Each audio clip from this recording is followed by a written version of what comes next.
ایک آدمی سو رہا ہے، ایک آدمی جاگ رہا ہے،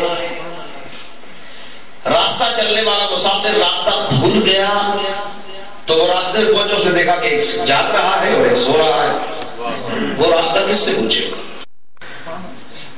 کامن سینس کس کو کہتے ہیں کہ جاگنے والے کو نہ پوچھے، سونے والے کو ڈسٹرب کر سی، یہ جاگ چلے، لیکن سوال کرنے والا تھا عیسائی۔ حکمت دیکھیں، سوال کرنے والا تھا عیسائی۔ اس نے جب یہ سوال کیا، شاہ عبد الحق محدث دہلوی سے، بہت بڑے محدث سے، ان کی شان بیان کروں گا پھر ایک وقت لگے گا۔ انہوں نے کہا جناب راستہ مسافر پوچھے گا، راستے میں گیا تو ایک جاگ رہا ہے اور ایک سو رہا ہے، تو مسافر کس سے راستہ پوچھے گا؟ اس کے ذہن میں یہ تھا کہ ظاہر ہے کسی کو بھی پوچھو، اننے کو بھی پوچھو تو وہ بھی دسی کہ بھئی جاگنے والے کو پوچھو، ایک گل ہے کہ نہیں؟ آگے آنا دے کرنا لگا، سنو، جاگنے والے سے پوچھے گا، لیکن سوال کرنے والا عیسائی ہے۔ اب شاہ عبد العزیز محدث دہلوی نے جواب کیا کیا؟ اس نے کہا کہ راستہ جاگنے والے کو پوچھسی یا ستے کو پوچھسی؟ شاہ عبد العزیز محدث دہلوی نے فرمایا سونے والے سے پوچھے۔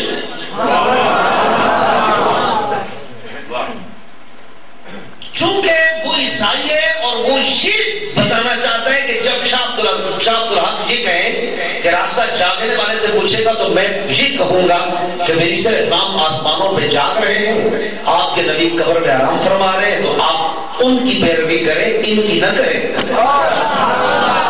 وہ کہنے بڑا کہ ایسے استادو، اس کے ذہن میں یہ تھا، حکمت اس کو کہتے ہیں۔ دیکھیں جب اس نے یہ کہا کس سے راستہ پوچھے گا، سونے والے سے یا جاگنے والے سے، تو شاہ عبد الحق نے فرمایا کہ سونے والے سے۔ اس نے کہا جناب جواب درست نہیں ہے کہ جاگنے والے سے پوچھنا چاہیے۔ شاہ عبد الحق نے فرمایا تم ٹھیک کہہ رہے ہو، لیکن جاگنے والا انتظار میں ہے کہ سونا کدوں اٹھے تو میں نے بھی رات سے۔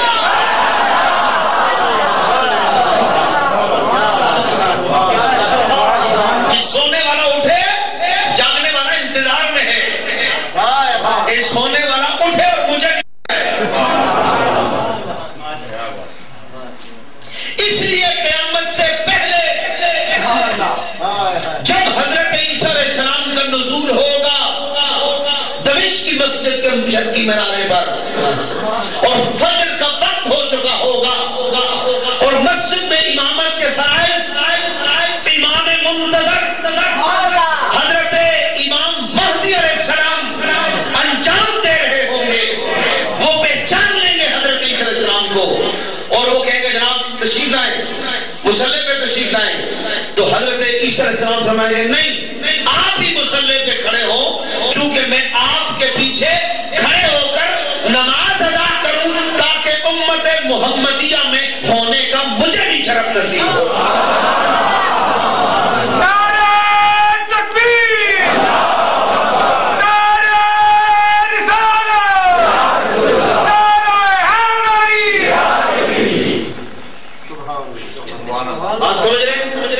یہ انداز حکمت کا اکثر کی باتیں جو میں نے ابھی ایک بات آپ کی خدمت میں پیش کی تھی کہ جناب کو دیکھیں جی باہر نکلے، علامہ صاحب درود شریف پڑھے، حضرت صاحب، استاد صاحب، راجہ صاحب، چاند پہ حضور کی شبیہ نظر آئے، یہ نہیں کہنا چاہیے، یہ کبھی یہ میسج کسی کو نہ کرے، سن رہے کبھی بھی نہیں، چونکہ چاند پہ جو شبیہ خیال میں بناتا ہے وہ کس چیز کی شبیہ بناتا ہے؟ وہ جو چاند میں دھبے کالے کالے وہ ان سے شبیہ بنا رہا ہے، کوئی سمجھے گا نہیں؟ وہ شبیہ بنا رہا ہے۔ اس لیے بڑا خوبصورت شعر کسی نے کہا تھا میں چاند سے تشبیہ دوں، یہ بھی کوئی انصاف ہے؟ چاند پہ دھبے ہیں اور بدلی کا چہرہ صاف ہے۔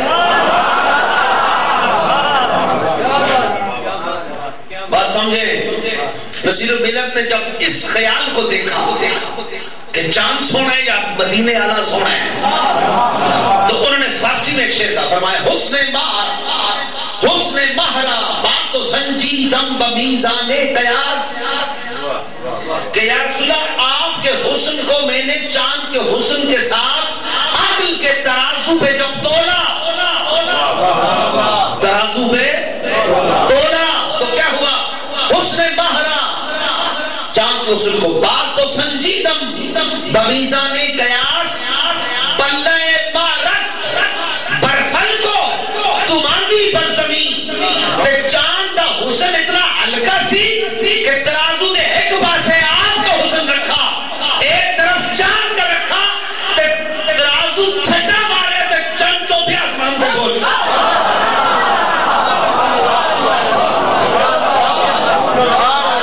اس چھٹے کی اردو اگر کسی کو آتی ہے تو میں اس کو سلام دوں گا. چھٹا مارا چٹکا لیا چاند اس نے ترازو تکو نہ جرا کے ذرا غور فرماؤ. تھوڑا سا میرا موڈ والا خطاب کر دیں گے اور تمہیں پتہ بھی نہ لگسی میں خطاب ختم کر دیں. اس واسطے جتنی دیر بیٹھو فٹ ہو کے بیٹھو. یہ ترازو پکڑنا کبھی ٹرائی کریں. ترازو کو پکڑنے سے یا باندھ دیں یا لٹکا دیں کنڈی سے. ایک طرف ہلکی چیز رکھیں ایک طرف بھاری چیز رکھیں. وہ جب بھاری چیز اس پہ ترازو پہ آئے گی نا تو دوسرا پلہ اڑے گا چھٹا مار سی تجربے اس نے مصطفیٰ ایک پاسے رکھے عقل دے ترازو دے دوسرے پاسے چند حسن رکھے تو ترازو چھٹا ماریا. مصطفیٰ کریم زمین تے آرام فرما ہو گئے تے چند چھٹے نہیں بجے تو چوتھے آسمان دے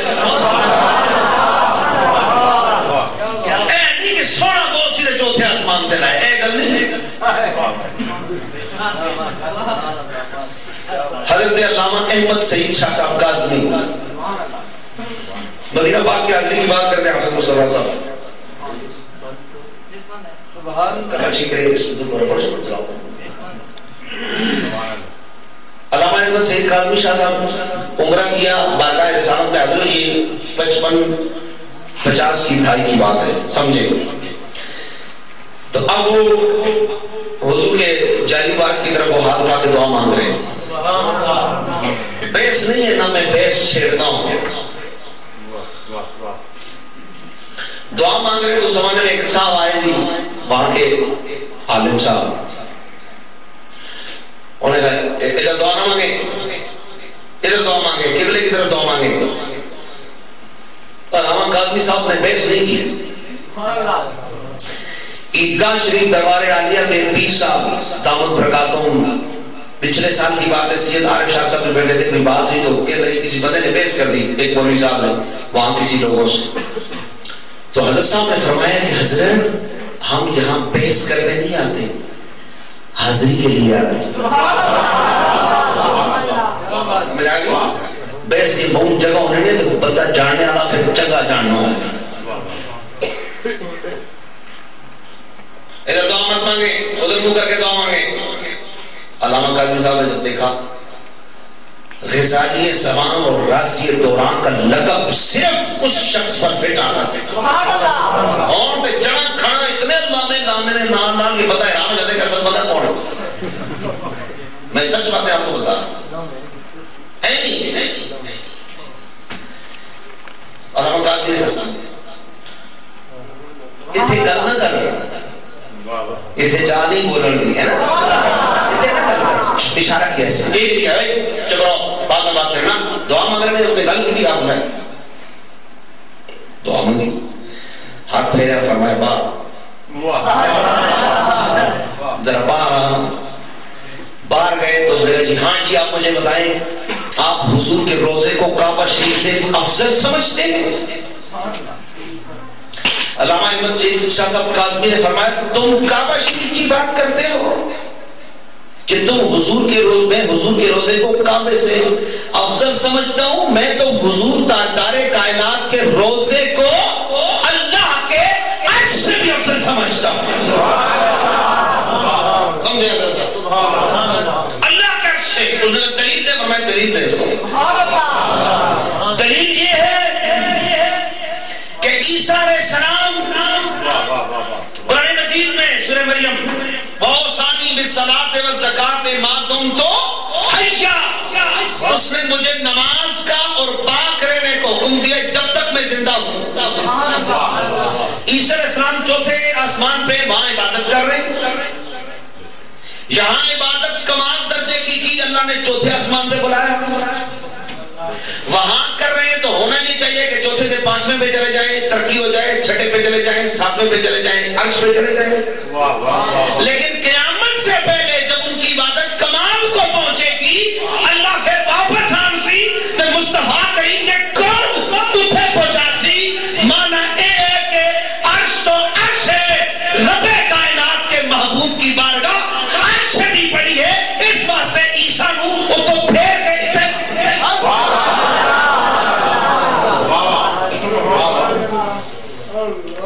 یہ شان ہے تاجدار کائنات کی. اس لیے رب نے فرمایا سورہ اعراف فالذین آمنوا بہ، جو لوگ ایمان لائیں اس ذات پاک پر، برگزیدہ رسول پر، جو ایمان لائیں گے، عزروہ اور ان کی تعظیم اور توقیر کریں گے، ونصروہ اور ان کے دین کی نصرت کریں گے، واتبعوا النور الذی انزل معہ اور ان کے ساتھ جو نور قرآن اترا ہے اس کی اتباع کریں گے، اولئک ھم المفلحون، ایسے لوگ کامیاب ہو جائیں گے.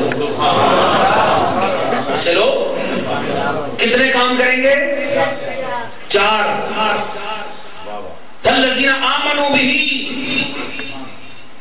سب سے پہلے وہ ایمان لائیں. وعزروہ، ایمان بھی لائیں گے، ایمان کے بعد پھر حضور کی تعظیم اور توقیر کریں گے. رب کائنات نے ایمان کے بعد کسی عبادت کا نام نہیں دیا جس کو ہم عملی عبادت کو ہی کہتے ہیں، ورنہ تعظیم و توقیر مصطفیٰ بھی عین عبادت ہے، بلکہ عبادت کی جان ہے. یہاں میرے ذہن میں حضرت سعید بن معلہ کی بخاری میں کتاب و تفسیر کی حدیث آ رہی ہے، جن کو حضور نے نماز میں بلایا تھا. میرے طرف پیش کرو. حضرت سعید نماز پڑھ رہے ہیں، نماز پڑھ رہے ہیں تو حضور اسلام کو کوئی خیال آیا یا ان کے بارے میں کوئی کام ہوا، جس طرح آپ نے پڑھا سعید، تو حضرت سعید نے فٹافٹ نماز مکمل کی.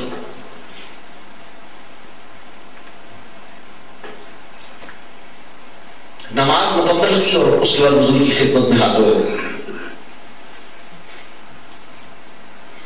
جب خدمت میں حاضر ہوئے، یعنی کچھ وقت گزر گیا، تو حضور نے فرمایا تم دیر سے کیوں آئے؟ کہ یا رسول اللہ میں نماز پڑھ رہا ہوں.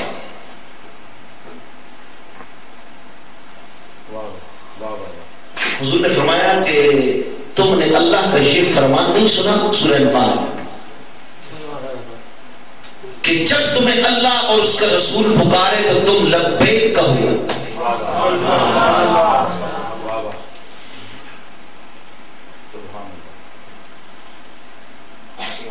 یہاں پر فقہاء نے بحث کی ہے کہ کسی کو نماز میں اگر حضور بلائیں تو وہ نماز چھوڑے گا کہ نہیں؟ فرماتے ہیں کہ چھوڑے گا. جب حضور بلائیں گے تو وہ نماز چھوڑ دے گا. نماز چھوڑ کے حضور کی خدمت میں رکوع میں بندہ، حضور نے آواز دے دی، اتر ہی اٹھ کے چلا گیا. قبلے سے سینہ بھی پھر گیا، چہرہ بھی پھر گیا، حالانکہ وہ میرا طرف کعبہ شریف. سینہ پھرے گا اگر نماز میں تو شرط کعبہ ختم ہو جائے گی، نماز ختم ہو جائے گی. لیکن ظاہر ہے اب وہ نماز قبلے کی طرف منہ کے طرف کر کے پڑھ رہا ہے، ضروری نہیں کہ حضور آگے کھڑے ہو پیچھے کھڑے ادھر، تو وہ جائے گا حضور کی خدمت میں. اب یہ بھی نہیں ہے کہ وہاں جا کے رکوع میں ہی کھڑا رہے گا. ظاہر نماز تو ختم ہوئی، حضور نے بلایا ہے، چھوڑ کے نماز چلا جائے. حضور نے بلایا ہے، حضور کا کام کرے جو آپ نے فرمایا ہے، آپ کی بات سنیں اور اس کے بعد پھر آ کے وہیں سے نماز شروع کرے جہاں سے اس نے چھوڑا ہے. یہ شان ہے. یہ شان اس لیے ہے کہ تاجدار کائنات کے فرمان پر لبیک